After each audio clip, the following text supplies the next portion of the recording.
5 ways the enemy attacks your marriage. Welcome to Wife Coach TV. I am Tiffany Godfrey, your committed wife, where I am devoted to offering you, as a married woman over 40, effective communication tools to help you to reconnect with your husband, transform your marriage, and get back to that honeymoon phase. You know what? If you have not already done so, go ahead and subscribe, girl, because we got a ton of videos coming up. We got a ton of videos that are listed.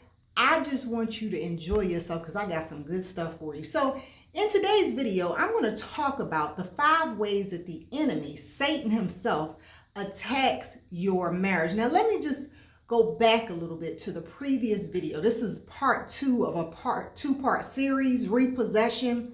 And in the previous video, and you can watch the full video, the link is right below this video. And I talk about how my car got repossessed. Yes, child, I was coming out of work, car got repossessed. I was a teacher at the time. And if you want to hear the full story, you can click below. But in a nutshell, when you are a teacher, you cannot get out of a contract. I mean, like, you almost have to murder somebody to get out of a contract. You can't get out. But with that being said, since my car got repossessed and my boss knew that my car got repossessed, I was able to get out of the contract. Let me tell you what happened. I got a phone call. Yes, a phone call, child. I got a job offer to go into a whole nother industry paying much more than a teacher. So since he knew my financial distress, he released me from that contract. Now, was the repossession a good thing? Absolutely. Did God work it out for my good? Absolutely. Yes, he did. So with that being said, what does repossession have to do with your marriage? Well, let's talk about what repossession means. Repossession means to seize, to confiscate, to take away, to take possession of, or take over. And by the way, go ahead and like this video if you're enjoying what you hear so far, and go ahead and subscribe. But anyway, when it comes to your marriage, the enemy can attack you in 5 different ways. He can attack you in 5 different ways. Very common to married folks. If you're married, you know exactly what I'm talking about. Number 1, he attacks you through your emotions. Either one of you can be hurt or offended by the slightest thing, and then you end up saying something you really don't mean, then the other person's feelings are hurt. So emotions, and us as women, you know how we are. We get emotional at times, and then we say all this stuff, and then we want to take it back. Well, it's too late. You can't take it back. You can renounce it, you can curse it, you can say certain things, but on the same note, that person has taken hold of those words. And maybe they haven't, but if they have, you're going to have some issues, because then they're going to bring back the problems. What about when you said this? So your emotions can get the best of you when you allow the enemy to take over. And by the way, let me just tell you something. If you're a Christian, because I am a faith-based coach, you do have authority over your emotions. You don't have to let the enemy take over like he has in so many marriages. But the problem is, a lot of Christians, even though they have the power and the authority, they do it. And I've done it. I've been married 24 years, so I've allowed the enemy to take control of my emotions, and then I end up in a place that I shouldn't be. Sad and hurt and all of this stuff. But anyway, let's keep going. Number 2, communication. When it comes to communication, most of the time, y'all come to the table with different expectations on communication. In most cases, as women, we want to talk, we want to get it out.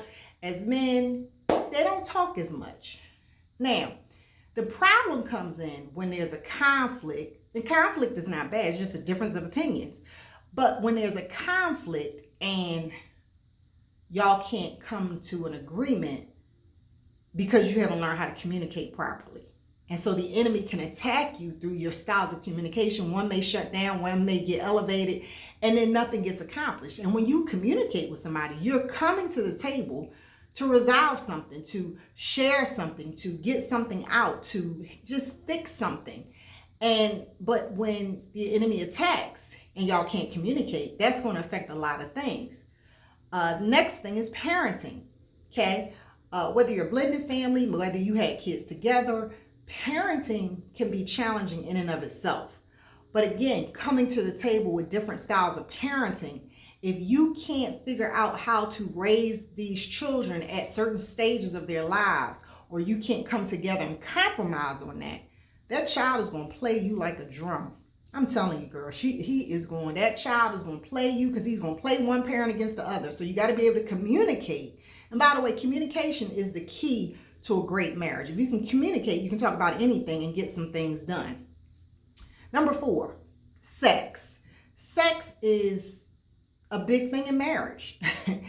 And I'm telling you, if you don't have sex with your husband, that's going to be a problem. But here's the thing. In some marriages, it's the woman who wants more. Sometimes it's the man who wants more. And again, there's a mixed match. But the problem with that is all it takes is one hurt feeling, one attitude, one wrong thing done. And guess what? The shop is closed. And so then you are not engaging in sexual activity. And then the enemy can come in through temptation and then have you looking at somebody else or him looking at somebody else. So again, he's attacking your marriage in the area of sexual that sexual area of your marriage. And then number 5, finances. This is a big deal probably for every married person, because when we get married, we're in love and da. But you still got to talk about finances. And a lot of times how we handle money is very different. And so one tends to be the saver, the other tends not to. By the way, go ahead and click that subscribe button. One can be a spender, but the problem comes in when something happens unexpectedly and you're not prepared. There's no money in the bank because somebody spent too much. So those are the 5 ways that the enemy can attack and repossess your marriage: emotions, communication, parenting, sex, and finances. If you like this video, go ahead and give this a thumbs up and go ahead and subscribe for the next video. And I will have some videos below this to help you to grow in your marriage more. I'm Tiffany Godfrey, your committed wife coach. Thanks for watching. See you soon.